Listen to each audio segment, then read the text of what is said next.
Did you know, ever since you were born on this planet, you come in contact with several clusters of tiny organisms which are a part of microbiome? They are present everywhere, on and inside the human body, the earth's soils and sediments, the waterways, and even the atmosphere. Literally everywhere. So, what exactly is the microbiome? In 2001, Joshua Lederberg coined the term microbiome, which is a community of microorganisms living together in a particular habitat. The inhabitants of a microbiome are plenty in number and can be diverse, varying from bacteria to viruses, algae, protozoa, archaea, fungi, and even zooplanktons. It was a misconception that the complex human body exists as its own physiological island. But we were so wrong. The human body consists of 10 to 100 trillions of microorganisms which share a symbiotic relation with our cells. Without these microorganisms, our body won't be able to function properly as they aid us in our basic metabolic activities. Did you know that the human microbiome acquires about 1 to 3% of its total body mass? That's incredible, isn't it? Not just the human body, but the microbiomes are also present in environments where no other living organisms can exist. Yes, they do exist in extreme environments such as hot water springs, hydrothermal vents, glaciers, and many more.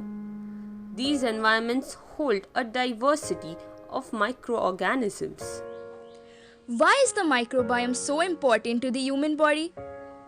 Our microbiome plays a crucial role in many life processes that we carry out. Here are the major 4 factors influenced by the microbiome. First, nutrition and digestion. Many complex substances that we consume are not broken down by digestive enzymes, but by the microorganisms present in the gut microbiome. For example, cellulose. Second, immunity. The vaginal microbiome of the mother is known to be a protective layer for the newborn. Studies have proven that babies delivered by caesarean section have lesser resistance to infections as against those delivered by normal procedures. The colostrum, that is, the first milk, is also helpful in introducing the good bacteria in the infant's intestine. Third, behavior. Research has suggested that the gut microbes produce a major bulk of serotonin, that is, the happiness hormone, to communicate with the vagus nerve. So it wouldn't be wrong to state that a happy mind lies in a healthy gut. Fourth, diseases. Not having a healthy microbiome may lead to inflammatory bowel diseases or impaired gut lining. It may also cause bad bacteria or the pathogens to colonize in the gut. For example, Clostridium difficile infections. So how can you take care of the microbiome? First is to get enough sleep. One should establish healthy sleeping habits to avoid disruption of the microbiome. Next is to exercise. Your microbes feel if they are working so hard to keep you healthy, then you should work hard too. So adopt a consistent exercise regime that you are comfortable with. Next is to de-stress. Stress could negatively affect your good bacteria. Therefore, try your best to de-stress yourself by meditation or yoga. Avoid antibiotics and non-essential medicines. Self-prescribed medications may end up harming your hard-working bacteria and may even lead to antibiotic resistance. Therefore, follow only prescribed medicinal routines.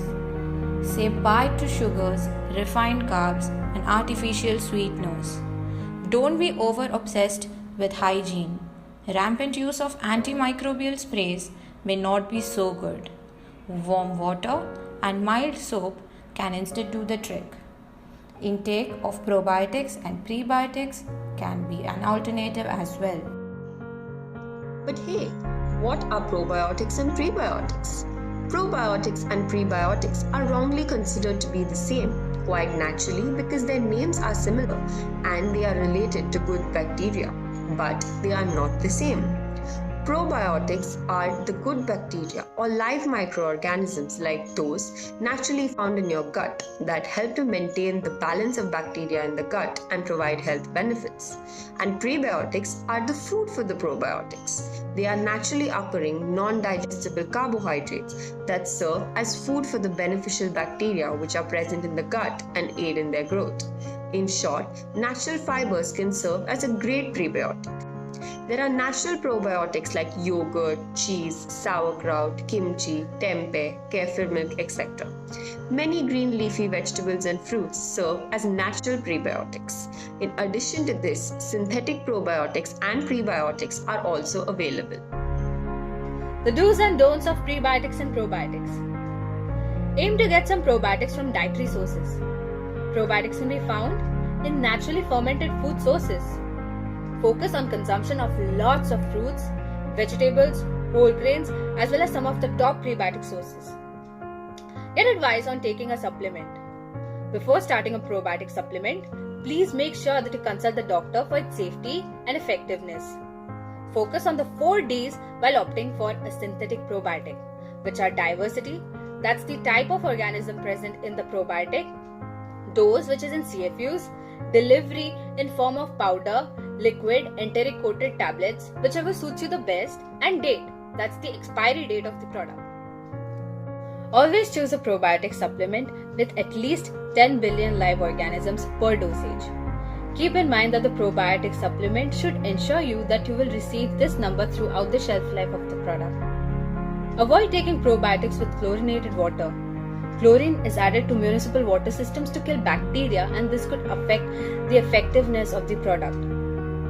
Probiotics are best consumed on an empty stomach when the stomach acid levels are lower.